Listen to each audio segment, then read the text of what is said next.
जी बेटा, आज chapter number 2 जो है, वैसे तो कुछ बच्चों के लिए ये नया चैप्टर होगा, बट हम इसकी आज वैसे तो रिवीजन करने लगे हैं।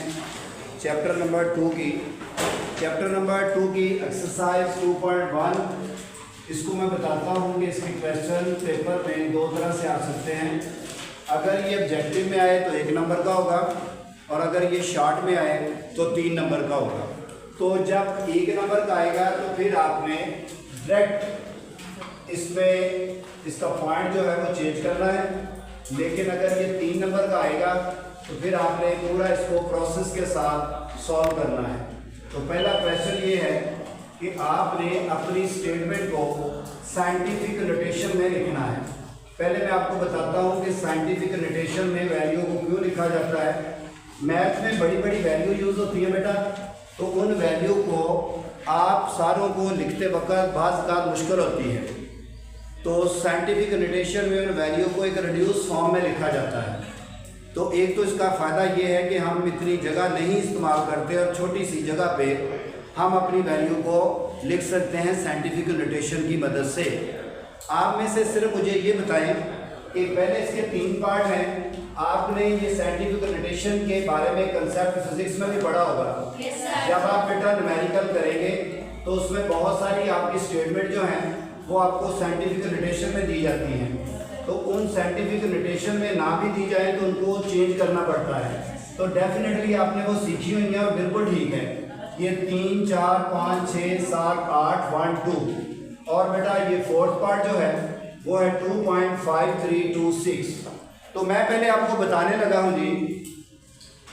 आप मुझे सिर्फ ये बताएं कि पंखा कहां पर लगा हुआ है जी। आप मुझे बताएं व्हाइट बोर्ड किधर है जी। आप मुझे बताएं चेयर किधर है जी। अब मैंने जो बेटा आपको चीज बोली, आपने ये नहीं कहा, मैंने कहा पंखा, तो किसी ने इधर इशारा नहीं किया क्योंकि ये तो पंखा है ही नहीं। मैंने जब व्हाइट बोर्ड की बात की तो किसी ने ऊपर नहीं देखा क्योंकि वो तो पंखा, ऊपर तो पंखा है, व्हाइट बोर्ड तो नहीं है। ऐसा क्यों हुआ? इंसानी नेचर ने अपने अंदर चीज़ें फीड कर ली हुई हैं कि इसको व्हाइट बोर्ड कहना है, इसको मार्कर कहनी है, इसको पंखा कहना है।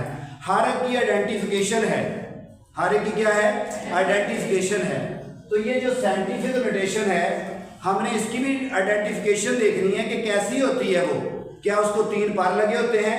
क्या उसमें हिक भरी जाती है? क्या उसकी 4 टांगे होती हैं? साइंटिफिक नोटेशन की भी कोई पहचान होनी चाहिए ना। तो याद कर लो बेटा, साइंटिफिक नोटेशन की भी अपनी पहचान है और उसकी पहचान ये है कि उसमें 10 की पावर आती है। एक पहचान उसकी ये है, उसमें क्या आती है? 10 की पावर। और दूसरी पहचान उसकी ये है कि उसमें एक वैल्यू के बाद पॉइंट आता है। 2 निशानियां हैं साइंटिफिक नोटेशन की। क्या 2 निशानियां हैं? 10 की पावर और क्या ये साइंटिफिक नोटेशन है? नहीं जी, साइंटिफिक नोटेशन है? क्यों नहीं है? 10 की पावर भी नहीं है और एक वैल्यू के बाद पॉइंट भी नहीं है। 0 कोई वैल्यू नहीं है, एक वैल्यू के बाद पॉइंट होना चाहिए। इसमें बेटा 10 की पावर भी नहीं है, एक वैल्यू के बाद पॉइंट भी नहीं है। ये भी एक वैल्यू के बाद पॉइंट भी नहीं है क्योंकि 0 कोई वैल्यू नहीं है। तो एक वैल्यू के बाद पॉइंट भी नहीं है और 10 भी नहीं है। तो इसमें भी 10 की पावर नहीं है। हाँ, एक वैल्यू के बाद पॉइंट तो है, लेकिन दोनों निशानियां पूरी होनी चाहिए। तो आपने जो स्कूल में मेथड सीखा होगा वो ऑब्जेक्टिव के लिए सीखा है। इसका पॉइंट पकड़े तो इधर ले जाए, इधर से पकड़े तो इधर ले जाए, बिल्कुल ठीक है और आता भी होगा बहुत सारे बच्चों को। बट बेटा वो 1 नंबर के लिए है। अगर ये क्वेश्चन 3 नंबर के लिए आ जाए तो अकल नहीं मानती कि आप इसका पॉइंट इधर से ढा के इधर लगा दे और कहते हैं जी मुझे 3 नंबर मिल जाए। हो ही नहीं सकता। तो फिर आपको पता तो होना चाहिए ये बनता कैसे है, ये पॉइंट दाएं बाएं कैसे जाता है। आपने इसको 3 नंबरों के लिए सॉल्व करना है, नॉट फॉर ऑब्जेक्टिव। ऑब्जेक्टिव के लिए आपको आता होगा पॉइंट किधर किधर लगाना है। मैं इस तरह करता हूं कि अपनी निशानियों को ही मद्देनजर रखता हूं। सबसे पहले तो ये है कि इसका मैं पॉइंट खत्म करता हूं। पॉइंट खत्म करने का तरीका 5-4 क्लास में पढ़ा हुआ हमने। ये देखें, यहां पर पॉइंट था, उसके बाद 3 वैल्यू थी 5, 3, 4, 0, 7। पॉइंट खत्म करने का तरीका होता है कि डिवीजन में पॉइंट जब खत्म करते हैं तो डिवीजन में 1 लग जाता है। डिवीजन में क्या लग जाता है? 1। तो पॉइंट खत्म हो जाता है। उसके बाद बेटा पॉइंट के बाद जितनी वैल्यू है उतने 0 लगा देते हैं। यही था ना मेथड, याद करो 4 क्लास 5 क्लास। किसी बच्चे ने 4 5 क्लास पढ़ी है? सब ने पढ़ी होगी। तो उसमें ये मेथड था, काउंट करो 3 2 5 2 7 और 1 8। तो आप 3 4 5 6 7 8 0 लगा दो। बेटा जो वैल्यू के शुरू में 0 होते हैं उनकी कोई वर्थ नहीं होती, उनको आप इग्नोर कर सकते हैं। 3 2 5 2 7 और 1 8, 3 3 6 7 और ये 8। तो शुरू में 0 उनकी कोई वर्थ नहीं है। 5 3 4 0 7 डिवाइडेड बाय ये वैल्यू को 10 0 8 0 है, तो हम इसको लिखेंगे 10 की पावर 8। अगर 5 0 होते तो 10 की पावर 5, और अगर 6 0 होते।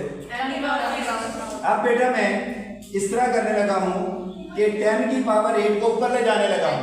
ऊपर जाके क्या हो जाएगा? माइनस का 8। पावर पॉजिटिव थी तो ऊपर जाके एक निशानी मिली अभी हमें कि 10 की पावर है जी। दूसरी निशानी क्या है? एक वैल्यू के बाद पॉइंट। तो वो तो बेटा नहीं है, मुझे अपनी तरफ से पॉइंट लगाना पड़ा। तो जब कभी भी आपको खुद से पॉइंट लगाना पड़े तो आपने पॉइंट लगा के फिर 10 लिखना है और इसकी पावर फिर बनाएंगे, और वो कितनी होगी? पॉइंट के बाद वैल्यू काउंट करें 1 2 3 4, तो ये 4 आ गया। अब बेटा आप इसको वैसे लिख देंगे 5 3 4 0 7, और ये दोनों की बेस सेम है। बेस सेम हो तो मल्टीप्लाई करते वक्त पावर ऐड, तो 10 की पावर कितनी हो जाएगी बेटा? माइनस का 4। तो देख लो बेटा दोनों निशानियां पूरी हो गई। एक वैल्यू के बाद पॉइंट भी आ गया और 10 की पावर भी आ गई। नहीं समझ आनी चाहिए अभी, इस पे आएंगे, इस पे आएंगे। पहले देखें इसमें पॉइंट तो नहीं है कहीं, तो पॉइंट खत्म करने की जरूरत नहीं है। हाँ इसके लास्ट में 0 है। काउंट करो कितने 0 हैं? 5। तो 10 की पावर 5 बना दो। लो बेट एक निशानी आ गई। दूसरी निशानी क्या है? एक वैल्यू के बाद पॉइंट, तो वो तो नहीं है, हमें लगाना पड़ेगा। जब आपने खुद लगाना है तो फिर आपको क्या लगाना पड़ेगा? 10 एक और इसकी पावर बोलो क्या होगी? 1 और 2 जी। अब बेटा इन दोनों को मल्टीप्लाई करो तो ये बेस सेम है, इसलिए 10 की पावर क्या हो जाएगी? 7 जी। बताओ ये साइंटिफिक नोटेशन है कि नहीं? दोनों निशानियां पूरी हो गई। अब आ जाओ बेटा इस पे, इसका पहले पॉइंट खत्म करते हैं। ये 8 0 हैं, 1 2 3 4 5 6 7 8 1 2 डिवाइडेड बाय पॉइंट की जगह पे 1 आया। अब बताओ कितने 0 लगाऊंगा मैं? 8 तो ये थे, 9 और 10, तो आप 2 3 4 5 6 7 8 9 और 10, तो शुरू वाले 0 खत्म। 12 डिवाइडेड बाय 10 की पावर क्या लिखूंगा बेटा? 10 लिखूंगा, और ये 12 इसको ऊपर ले जाओ, 10 की पावर -10 जी। तो अब पॉइंट लगाना है, ये पॉइंट। अब क्या करूंगा? ये और इसकी पावर 1 आ गई। अब बेटा ये 1.2 मल्टीप्लाई 10 की पावर -9, तो ये है साइंटिफिक नोटेशन। यस। अब आ जाओ इस पे। आप देखो बेटा एक वैल्यू के बाद पॉइंट होना चाहिए था, शुक्र है कि वो है। इधर नहीं था तो पहले हमने उसका पॉइंट खत्म किया। इधर वैसे ही पॉइंट की बात कोई नहीं थी, इधर भी पॉइंट से पहले एक वैल्यू होनी चाहिए थी, तो उस वैल्यू नहीं थी इसलिए पॉइंट खत्म किया। ये तो एक निशानी पूरी कर रहा है ना पूरी। अब बेटा सिर्फ कमी किसकी है? 10 की पावर की। तो आप मुझे बताओ कि 5 3 2 6, तो मैं ये 10 लगा देता हूँ। नहीं बेटा मेरी बात सुन लो ना, आप रटा लगा रहे हैं। मैंने कहा था कि 10 मैंने उस वक्त लिखना है जब मैंने खुद पॉइंट लगाना है, तो ये मैंने खुद लगाया है। नहीं ये तो पहले लगा हुआ था, तो फिर क्या करूँगा बेटा? मैं क्या करूँगा कि 10 तो चाहिए मुझे, वो 10 लिखूँगा, लेकिन इस तरह 10 लिखना तो गलत बात है। हाँ मैं अगर 10 की पावर 0 लिख दूँगा तो आपने पढ़ा हुआ है something power 0 equal to 1। Something power 0 हो तो क्या होता है? 1। तो 1 आप किसी वैल्यू के साथ भी लगा सकते हैं, उसमें कोई फर्क नहीं पड़ता। मसलन ये आपके पास 4 है, हाँ बेटा फर्क पड़ेगा अगर मैं +1 कर दूँ तो ये तो 5 बन गया। लेकिन बेटा अगर मैं मल्टीप्लाई 1 कर दूँ तो कोई फर्क पड़ा? तो मैंने मल्टीप्लाई 1 ही किया है, लेकिन उसको लिखा बड़े स्टाइल से है। मैंने 1 को क्या लिखा है? मैंने 10 की पावर 0, क्योंकि होता 1 है और 1 से मल्टीप्लाई करने से कोई फर्क नहीं पड़ता। और इसका फायदा हो गया कि हमारी निशानी पूरी हो गई, एक वैल्यू के बाद पॉइंट है और 10 की पावर है। Any question? अभी नहीं बेटा, हमने साइंटिफिक नोटेशन बनानी थी, दोनों निशानियाँ पूरी हो गई जी।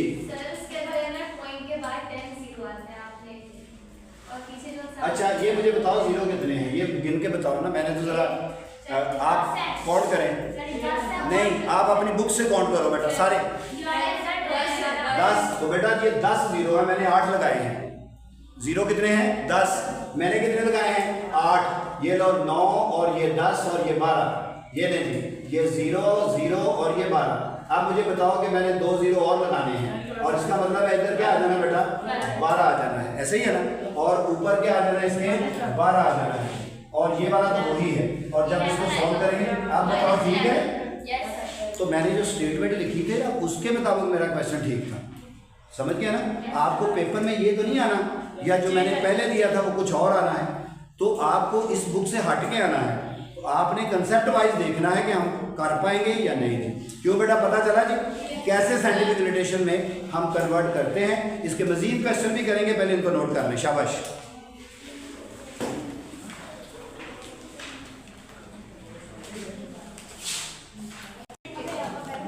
जी बेटा। अब हमने लेसन नंबर 2 में स्टॉप टॉकिंग। आपने बेटा स्टैंडर्ड फॉर्म लिखनी है। तो जिस तरह से मैंने आपको निशानी बताई थी कि साइंटिफिक नोटेशन की ये निशानी होती है, क्या होती है भाई? शाबाश। इसमें बताया जी कि 10 की पावर होती है और एक वैल्यू के बाद पॉइंट आता है। इसी तरह स्टैंडर्ड फॉर्म, उसकी भी निशानी समझ लो जी। कैसे पता चलेगा कि ये स्टैंडर्ड फॉर्म है? आप मुझे बताओ पहले कि ये साइंटिफिक नोटेशन है? एक वैल्यू के बाद पॉइंट 10 है? Yes yes. तो इसको आपने स्टैंडर्ड फॉर्म में कन्वर्ट करना है। स्टैंडर्ड फॉर्म में बेटा 10 की पावर नहीं होती, स्टैंडर्ड फॉर्म में 10 की पावर। तो फिर सुन लो जी, इसको कैसे सॉल्व करना है। सबसे पहले इसका पॉइंट खत्म करते हैं जी। बेटा बताओ, पॉइंट की जगह पे 1, कितने जीरो? तो मैं 10 की पावर 3 डायरेक्ट भी लिख सकता हूँ। 1000 में 3 जीरो होते हैं ना, तो 10 की पावर एक स्टेप मैंने चले ये ले ली, नाराज ना, ये ले ली नाराज ना, इस तरह कर लेते। और ये 10 की पावर क्या है बेटा? -5। अब मैं 10 की पावर 3 लिख सकता हूँ आप? और ये 10 की पावर 3 जो है, इसको मैं नीचे से ऊपर ले जाता हूँ, तो ये हो जाएगा 9067 10 - 5 10 - 3। अब बेटा बताओ दोनों में।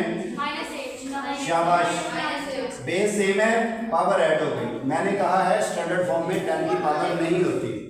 तो अब बात सुनो बेटा, अगर 10 की पावर नेगेटिव आ जाए, खत्म करना है। लेकिन ये क्योंकि नेगेटिव है, जितनी नेगेटिव पावर होगी लेफ्ट साइड पर उतनी वैल्यू पूरी करनी है आपने। नेगेटिव 8 है, लेफ्ट साइड पर 8 वैल्यू पूरी करो। ये 1, ये 2, ये 3, ये 4। लेकिन बेटा आपने 8 वैल्यू पूरी करनी है। 4 तो ये थी, ये 5, ये 6, ये 7, ये 8। वो वैल्यू पूरी करके फिर आपने पॉइंट लगा देना है। और आपको पता है पॉइंट से पहले 0 तो होता ही है। इसको हम स्टैंडर्ड फॉर्म कहते हैं। इसको हम क्या कहते हैं? दोबारा देखेंगे।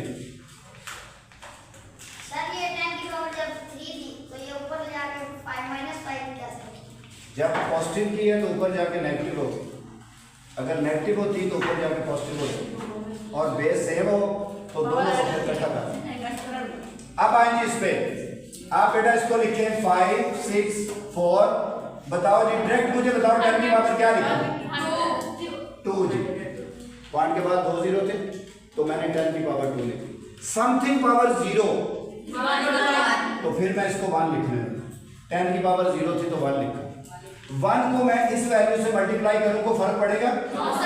और ये 10 की पावर ऊपर ले जाऊंगा, -2।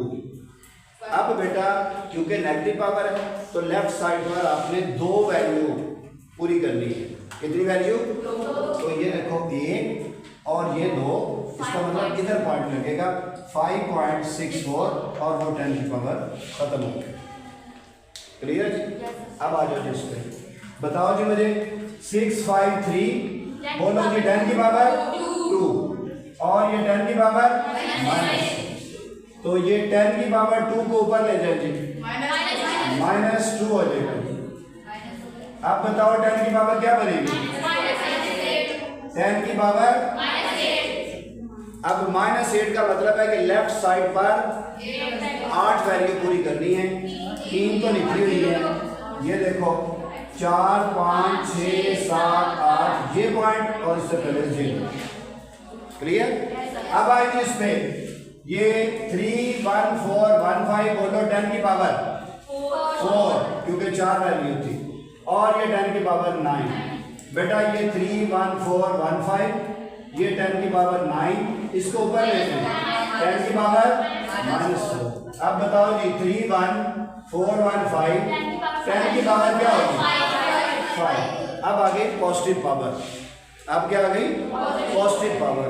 पॉजिटिव पावर अगर आ जाए, जितनी पॉजिटिव पावर होगी इस वैल्यू के आगे उतने 0 लगा देने हैं। अब वैल्यू पूरी नहीं करनी, पॉजिटिव पावर में जितनी पावर होगी उसके आगे उतने 0 लगा देने हैं। तो ये हमारे पास कौन सी फॉर्म बन गई जी?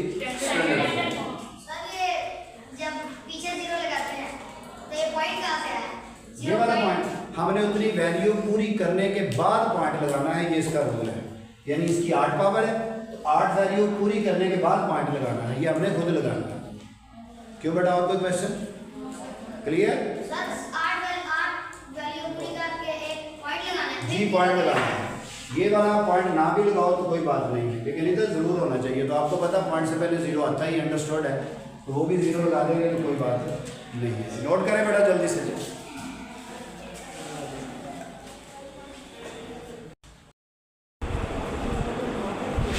बेटा एक्सरसाइज रिवीजन में हम एक्सरसाइज 2.1 कर रहे हैं। एक्सरसाइज 2.1 में क्वेश्चन नंबर आज का हमारा 3 है, और जिस तरह आपको डायरेक्शन दी गई है उसके मुताबिक ही आपने इसको सॉल्व करना है। तीनों चारों में अलग अलग बात पूछी गई है। क्वेश्चन नंबर 3 कैलकुलेटर ऑन करें अपने। ये है 563.71 मल्टीप्लाई 10 पावर -3 2.54 मल्टीप्लाई 10 पावर 4। इसको बेटा आपने साइंटिफिक नोटेशन में लिखना है। साइंटिफिक नोटेशन जो कहा गया है उसके मुताबिक भी इसको सॉल्व करेंगे, और आपको पता होना चाहिए साइंटिफिक नोटेशन क्या है। उसके बाद आगे बेटा इसका दूसरा पार्ट कि उसको किस में सॉल्व करना है। सबसे पहले इसको साइंटिफिक नोटेशन में कैलकुलेटर ऑन करें अपने, जरा कैलकुलेटर की तरफ ऑन करें जल्दी से। चले बेटा आप इस तरह करें। सबसे पहले आपको पता होना चाहिए साइंटिफिक नोटेशन क्या होती है।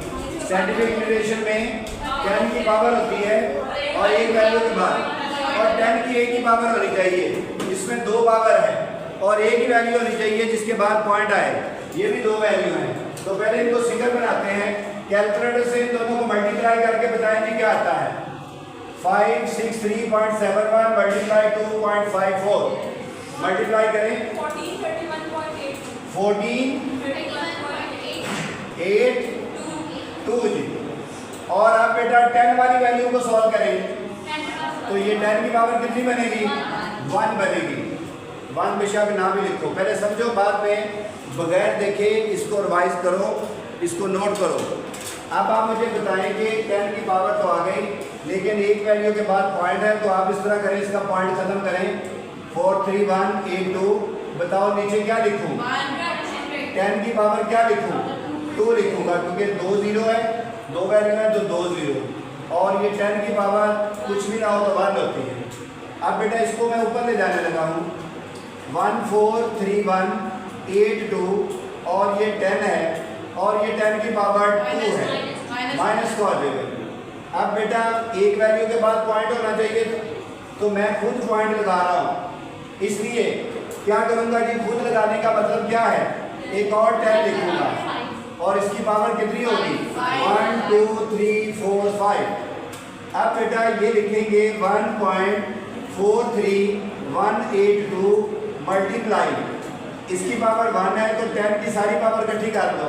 5 + 1 6 -2 कितना हो गया? 4। ये हमारे पास साइंटिफिक नोटेशन में पहले पार्ट का आंसर आ गया। बुक से दूसरा पार्ट देखें जी जरा इसका, सेकंड पार्ट 0.023 10 की पावर 5 डिवाइडेड बाई 10 माइनस 3। इसको बेटा किस फॉर्म में लिखना है? अब मुझे आप सिर्फ ये बताओ कि स्टैंडर्ड फॉर्म कौन सी होती है? स्टैंडर्ड फॉर्म या स्टैंडर्ड नोटेशन जिसमें बेटा 10 की पावर नहीं होती। तो आप इस तरह करो कि ये माइनस का 3 ऊपर ले जाओ, ये है 0.023।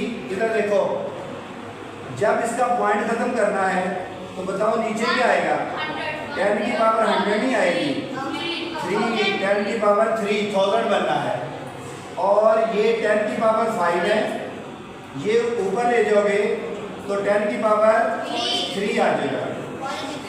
तो आप गौर करो तो ये 10 की पावर 3 से कट नहीं जाएगा और शुरू वाले जीरो की कोई अहमियत नहीं होती। 23 और 10 की पावर 5 तो स्टैंडर्ड फॉर्म में 10 की पावर नहीं होती। तो अगर आपकी 10 की पावर पॉजिटिव आ जाए तो क्या बताया था मैंने बताया था कि उस वैल्यू के आगे उतने जीरो लगा देने हैं। 23 5 जीरो लगा देंगे, 3 4 5, ये हमारे पास इसकी स्टैंडर्ड फॉर्म बन गई। अब आ जाए इसके थर्ड पार्ट में, बुक पे देखिए जरा, थर्ड पार्ट में क्या कहा गया है? 2 5 4 9 5 0 6 7 और 10 की पावर 3। इस फॉर्म में लिखना बेटा, इसको साइंटिफिक नोटेशन में लिखना है। साइंटिफिक नोटेशन में तो इसमें आपको पता है 10 की पावर होनी चाहिए जी। 10 की पावर और क्या आता है? -3। तो ये 10 की पावर ऊपर ले जाए और इन दोनों को मल्टीप्लाई करके बताएं क्या आएगा? 12,915.783। और ये बेटा कटेगा नहीं क्योंकि ये पॉजिटिव है, ये नेगेटिव है। इधर दोनों सेम थे इसलिए कट गया था, ये नहीं कट सकता।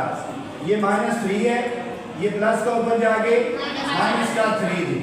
तो बेटा अब आपने इसका पॉइंट खत्म करना है तो वो होगा 12,915.783 डिवाइडेड बाई, बोलो क्या आएगा?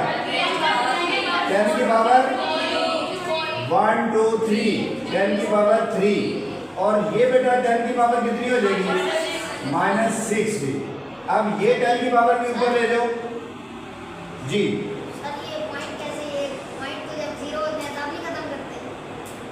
नहीं, पॉइंट जीरो हो या ना हो, जब भी आपने पॉइंट खत्म करना है उसकी जगह पे 1 लगाना है। जितनी वैल्यू होती है 10 की पावर उतनी लिखनी है। सर पॉइंट 1 के बाद लाना है। पॉइंट, ये पॉइंट यहाँ था ना जी मैंने इधर से खत्म कर दिया, जी। उसकी जगह पे क्या लिखा? 1 और उसके बाद 3 जीरो वैल्यू थी तो 10 की पावर 3 लिख दिया। तो इधर मैंने अब पॉइंट शो नहीं किया, ये देख लें किसी जगह पे भी अब पॉइंट नजर नहीं आया। अब इसको भी ऊपर ले जाओ बेटा, ये है 12,915.783, 10 की पावर -6, 10 की पावर -3। अब इसको सॉल्व करें तो ये 10 की पावर कितनी आ जाएगी? 10 की पावर, और आपको पता है एक वैल्यू के बाद पॉइंट होना चाहिए, मैं आप खुद लगा रहा हूँ। तो फिर क्या करूँगा? 10 की पावर कितनी लिखूंगा? 1 2 3 4 5 6 7। तो बेटा इसको सॉल्व करो, 12915.783, 10 की पावर क्या लिखूंगा? मानते हैं कि ये साइंटिफिक नोटेशन है? कैसे मानते हैं? 10 की पावर आने के और एक वैल्यू के बाद पॉइंट जी। बेटा लास्ट पार्ट देखिए इसका, 4 0.0009988 10 की पावर 10 और ये है स्टैंडर्ड फॉर्म। स्टैंडर्ड फॉर्म फिर से हमें लिया कैसी होती है? 10 की पावर नहीं होती। पहले इसका पॉइंट खत्म करें तो देखो भाई पॉइंट का जिसको प्रॉब्लम आ रहा था, ये वैल्यू क्या है? 0009988। तो यहाँ पर पॉइंट खत्म किया है, लिहाजा नीचे 1 आ गया और 3 2 5 2 7 वैल्यू बन रही थी। तो 10 की पावर क्या होगी? 7 और ये 10 की पावर 10 है। तो शुरू वाले जीरो खत्म, 9988, ये 10 की पावर 10 है, इसको ऊपर ले जाओ, 10 की पावर -7 आ गया, ये आ गया 9988 और ये 10 की पावर 3 आ गया। अब मुझे बताओ कि पावर पॉजिटिव है और 10 की पावर नहीं होनी चाहिए, तो इसको कैसे खत्म करेंगे? पॉजिटिव पावर है तो जितनी पावर होगी उतने आपने जीरो लगाना है। बात समझ आई बेटा? जो लास्ट लेक्चर था उसमें उसने कहा था जी स्टैंडर्ड फॉर्म में बदलें, फिर उसने सारे पार्ट दे दिए, उसने कहा जिसको साइंटिफिक में बदलें, और इस वाले क्वेश्चन में उसने मिक्स करके दिए हैं। क्यों दिए हैं? ताकि SLO बेस का कंसेप्ट बन सके, रट्टा सिस्टम खत्म हो सके, आपको पता हो कि कौन सा स्टैंडर्ड फॉर्म की है वैल्यू और कौन सी साइंटिफिक नोटेशन की है। नोट करें जी जल्दी से।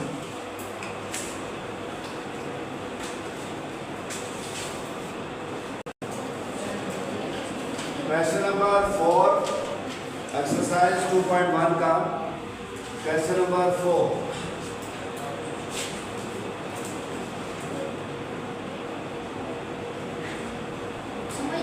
If it takes 5 seconds to recite कलमा पाक once, अगर आप एक दफ़ा कलमा पढ़ते हैं तो आपको कितना टाइम लगता है भाई?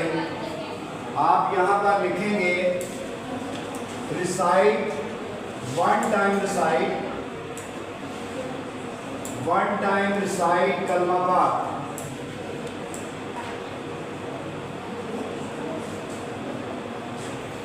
कितना टाइम लगता है बेटा?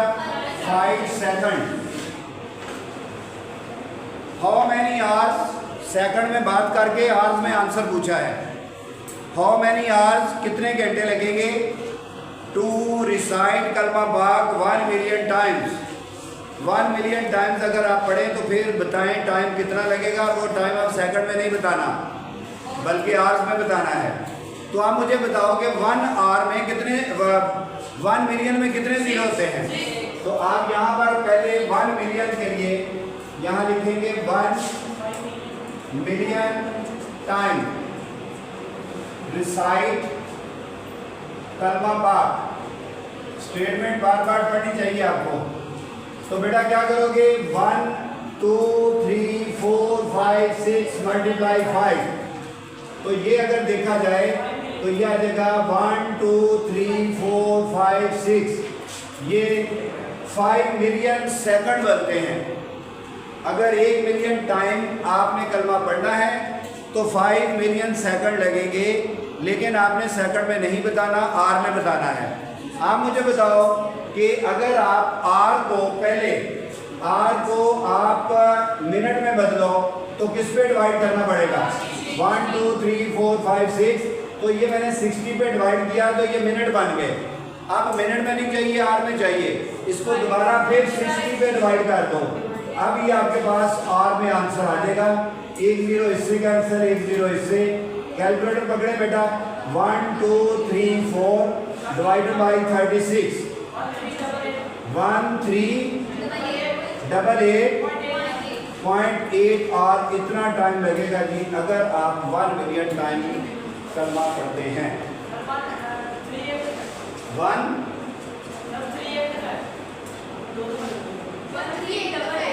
1388। ठीक है, चले जी ये क्वेश्चन कंप्लीट हो गया। लास्ट क्वेश्चन की स्टेटमेंट पढ़ लें। लिखा हुआ है distance between earth and the sun. तो आपको ये क्वेश्चन नंबर 5 में डिस्टेंस दे दिया गया। अच्छा एक और बात बेटा, इसका क्वेश्चन देखें तो उसने कहा जी कि राउंड ऑफ द आंसर और डिस्कार्डिंग द डेसिमल पार्ट। तो इसको राउंड ऑफ कर दें। राउंड ऑफ करें, मुझे बताएं। राउंड ऑफ करके यानी आपने डिस्कार्ड कर देना, नज़रअंदाज कर देना, छोड़ देना है डेसिमल पार्ट। तो डेसिमल पार्ट ये वाला हिस्सा छोड़ना है। तो मैथ के रूल के मुताबिक अगर आपकी छोड़ी जाने वाली वैल्यू 5 या 5 से ऊपर हो तो छोड़ते वक्त पीछे ऐड हो जाता है। तो जब आप इसको लिखेंगे तो 1389 आर बेटा इसको आप इस फॉर्म में लिखेंगे। ये भी कंडीशन डेज में पूछा जी। अब आपने डेज में बताना है जी। ये आर में हो गया तो डेज में बताते हैं जी। आप बताओ कि एक दिन में कितने होते हैं? तो अगर मैं इसको 24 पे डिवाइड कर देता हूँ तो ये हमारे पास डेज बन जाएंगे, और वो भी आपने डेसिमल पार्ट को छोड़ देना है। चलो बेटा बताओ इसको। 1389 डिवाइडेड बाई 24 कितना? 57.87 डेज। चले बेटा आप इस तरह करो कि ये छोड़ दो तो पीछे एक ऐड हो जाएगा, कितना बनेंगे 58 डेज बनेंगे जी हमारे पास। सर वो 7 का क्या? 7 भी छोड़ दिया, लास्ट वैल्यू को देखते होते हैं, लास्ट वैल्यू को देखते हैं, वो 5 या 5 से बड़ी हो तो पीछे एक ऐड कर देते हैं, और अगर बड़ी ना होती तो वैसे ही छोड़ देना था। लो बेटा डेज में भी आंसर आ गया और आर में भी आ गया, यही पूछा था। अब आएंगे इसका नेक्स्ट क्वेश्चन, क्वेश्चन नंबर 5। उसमें डिस्टेंस दिया गया है सन और अर्थ का 9.3225600 10 की पावर 7 माइल्स, और बेटा स्पीड भी दे दी गई है अप्रोक्सीमेटली, स्पीड है 1.8600 10 की power 5 mile per second, miles per second, metre per second ही समझना, माइल्स पर सेकंड है, एम आई लिखने माइल्स। बेटा पूछा गया है हाउ लॉन्ग, हाउ लॉन्ग का मतलब होता है टाइम बताओ, हाउ लॉन्ग का मतलब क्या है, चलो मुझे फिर बताओ। अगर ये कहा जाए हाउ लॉन्ग तो इसका मतलब है टाइम बताएं। अगर मैं पूछूं हाउ मच तो फिर इसका मतलब है कि मकदार बताएं, और अगर मैं पूछूं हाउ मैनी तो इसका मतलब है तादाद बताएं। बात समझ गया ना? हाउ लॉन्ग के लिए टाइम, हाउ मच के लिए क्वांटिटी मकदार, और हाउ मैनी के लिए नंबर्स पूछे जाते हैं। हाउ लॉन्ग का मतलब है कि आपने टाइम बताना है। चलो बेटा आपको पता है कि फिजिक्स के मुताबिक टाइम का फार्मूला क्या बनेगा, डिस्टेंस डिवाइडेड बाय स्पीड जी, ये स्पीड है जी हमारी। तो डिस्टेंस कितना है 9.3225600 10 पावर 7 1.8600 10 5। कैलकुलेटर में बेटा इसको डिवाइड करो, इसमें इसे को डिवाइड करो 5.012,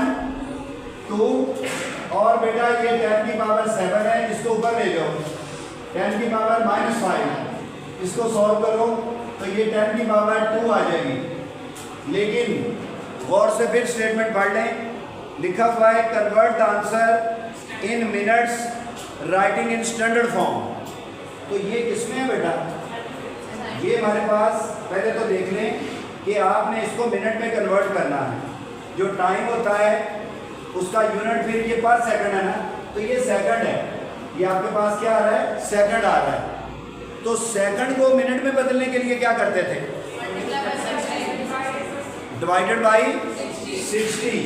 तो मैं इसको, अगर ये सेकंड में आ चुका है आंसर, अगर बेटा मैं इसको मल्टीप्लाई डिवाइड कर दूं 60 पे, अब बताओ क्या आंसर आएगा जिसको इस पर डिवाइड कर दें।